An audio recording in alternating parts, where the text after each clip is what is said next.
The Man in the Iron Mask is a tale built on improvisations and additions to a rather simple original story.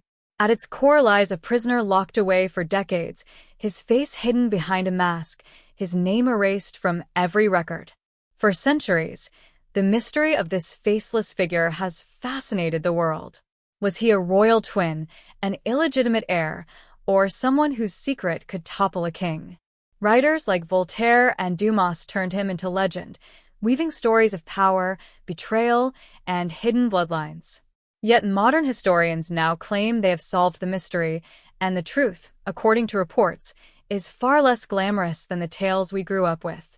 In the late 17th century, France under Louis XIV, the Sun King, was a kingdom of spectacle, wealth, and absolute monarchy, where Versailles dazzled the world and the king's word carried the force of law. Yet amid this splendor, a shadow crept through the corridors of power. Somewhere in the depths of the prison system, a man lived and died with his identity locked away, escorted under heavy guard, transferred from fortress to fortress, and compelled to wear a mask so his face could never betray who he was. Early hints of his existence surfaced only through carefully worded prison records and letters, never naming him directly, but referring in vague terms, while guards were ordered to remain silent and show him an unusual level of care. Some accounts even suggest he was fed better, housed in special cells, and escorted by soldiers wherever he went. Why would the French crown go to such extraordinary lengths to conceal one man? That question echoed through the centuries, fueling speculation. By the time a story spread through Parisian salons, it had already evolved into legend. Voltaire claimed the mysterious prisoner wore an iron mask and was treated with extraordinary respect. Dumas took the tale further, transforming him into a royal twin hidden away to protect the throne. The image of a man whose face could never be seen captured Europe's imagination, but behind these romantic visions lay a far harsher truth.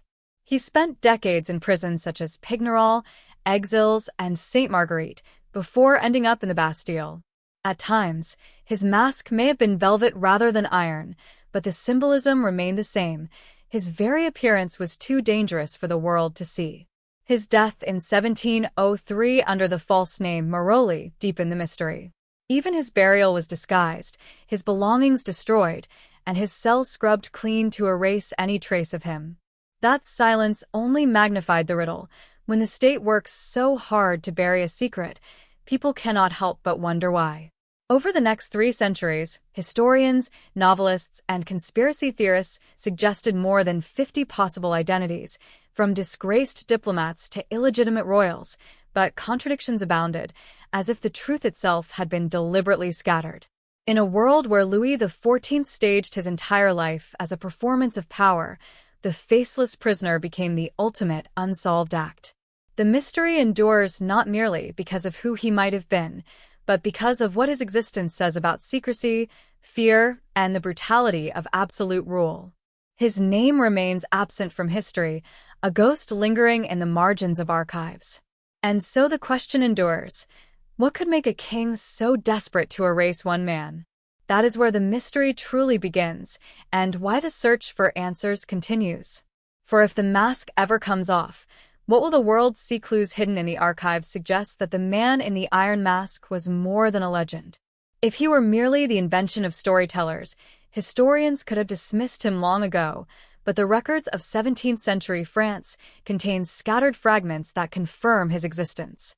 These fragments are not complete narratives but cryptic entries, directives, and memoranda, each like a shard of broken glass, sharp and difficult to assemble into a clear picture. Yet, when pieced together, they trace the outline of a long and secretive captivity. The first name linked to him was Eustache Daguerre, appearing in official correspondence around 1669. Though it looked like an ordinary French name, nothing about his treatment was ordinary. Arrested in secrecy, he was sent to the fortress of Pignerol in the Alps under Governor Benign de Saint-Mars, where he lived in strict isolation. Orders stated that he could not speak to other prisoners, and guards were forbidden to exchange words with him. If asked, they were to admit only his existence. In an age when prisons held debtors, thieves, and political dissenters, Such precautions were highly unusual. From Pignerol, the trail of documents leads to other fortresses. When St. Mars was reassigned to exiles and later to the island prison of St. Marguerite, Dogger followed, always under heavy guard and secrecy. Each transfer required elaborate planning, coded correspondence, and reminders that the prisoner must wear a mask whenever outsiders might see him. Surviving letters suggest this mask was often velvet rather than iron, but the effect was the same. He was faceless. Eyewitness accounts add small details, such as a soldier at St. Marguerite claiming to have seen the masked man walking in the courtyard, treated with better food and care than common inmates. At the Bastille, where Dogger eventually died, records described him as middle-aged, obedient, and resigned. Even his death in 1703 was recorded under the false name Marchioli, clearly intended to mislead. His cell was stripped bare, his possessions destroyed, his very existence erased. Why would the crown go to such extremes over a single prisoner? The documents hint at espionage, political betrayal, or dangerous secrets that might tarnish Louis XIV's reputation or threaten alliances. That St. Mars was entrusted with his lifelong custody shows how seriously the crown guarded this mystery. Yet the archival fragments are riddled with contradictions, some calling him a valet, others implying he was of higher status, some suggesting the mask was constant, others that it was only worn in public. Historians must sift through these inconsistencies, aware that the Sun King's officials were masters of misdirection. The ambiguity may itself have been deliberate, designed to obscure the truth for generations. One fact, however, is undeniable. This prisoner was no ordinary criminal. He was denied even a name, condemned to silence, and hidden from the world. The archives never reveal his full identity, but they testify to the immense effort taken to ensure it would remain a secret. In that silence, the mystery deepens. Perhaps the answer lies not in what the records reveal, but in what they carefully leave unsaid. And as centuries passed, these gaps became fertile ground for theories. When documents offered silence, writers and philosophers filled it with speculation, royal conspiracies, disgraced diplomats, or illegitimate heirs. Thus, the faceless prisoner became a canvas for Europe's darkest suspicions, and one of the first to ignite such speculation was Voltaire. According to Voltaire, the prisoner had been forced to wear an iron mask at all times and was treated with deference bordering on reverence. He went further, suggesting the man was of noble blood, perhaps even the elder brother of Louis XIV. To Enlightenment readers, the idea was electric. What if the king who called himself the Sun, the absolute ruler of France, had usurped a brother's birthright and locked him away forever? It was a story too powerful to resist, exposing the fragility of royal legitimacy. Alexander Dumas later immortalized this notion in his novel The Vicomte de Bragelonne, part of the famous Musketeer saga. In his telling, the masked man was Louis XIV's secret twin, hidden away so that only one king could rule. Dumas's fictionalized version burned itself into the popular imagination, and the twin brother theory became the most famous explanation, endlessly repeated in plays, films, and modern television. But other theories were equally dramatic. Some argued the prisoner was the illegitimate son of and of Austria, the Queen Mother, and Cardinal Mazarin, her powerful chief minister, a scandalous possibility that could have shaken the monarchy's foundations. Others believed he was not French at all, but the Italian diplomat Ercole Antonio Mattioli, who betrayed France in secret negotiations and vanished conveniently into the prison system. Still more outlandish claims suggested he was a disgraced general, a spy connected to England, or even a man who carried occult secrets in an age still clouded by superstition. What united these theories was not their credibility, but their ability to shock, each one carrying the weight of forbidden knowledge.